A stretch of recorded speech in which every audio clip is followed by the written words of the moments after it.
Welcome to the Real Estate Detective. I'm Andy, Fort Wayne's only realtor who used to be a home inspector. I help buyers buy smarter. Today, I'm going to show you how to find a bug that can destroy your home's foundation. They are called Powderpost Beetles, and they're very easy to find.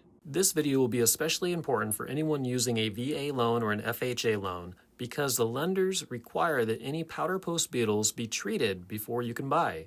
In this video, I will tell you where to look for powderpost beetles on showings, the types of homes that will always have them, the types of homes I would avoid if I were using a VA or FHA loan.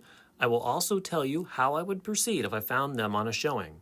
The first place I always look for powderpost beetles in a home is in the basement or a crawl space.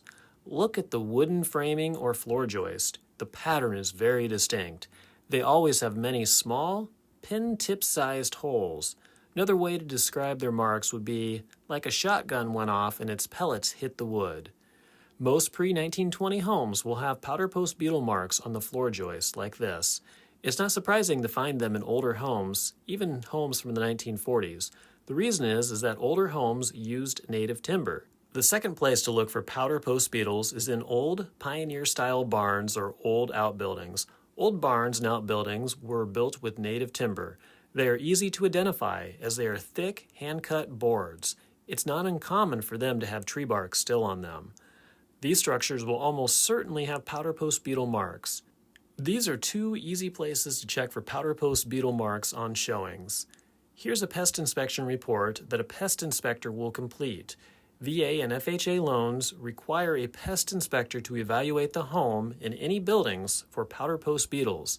If there are insect holes, the pest inspector will recommend either to treat or not to treat. In practice, almost every time a pest inspector finds powderpost beetle holes, they recommend treatment.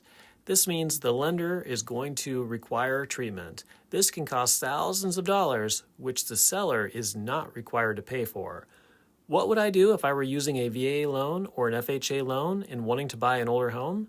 I would not look at any home personally that had an old barn or an old outbuilding because it's almost guaranteed to have them. The cost to treat a barn is just going to be prohibitive. Second, I personally would try to negotiate with the seller for treatment.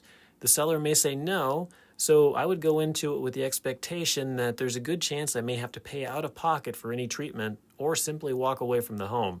Most pre-1920 homes just don't fit the lending condition requirements. Hit that subscribe button to arm yourself with more home buying tips. I'm Andy, a realtor with eXp Realty.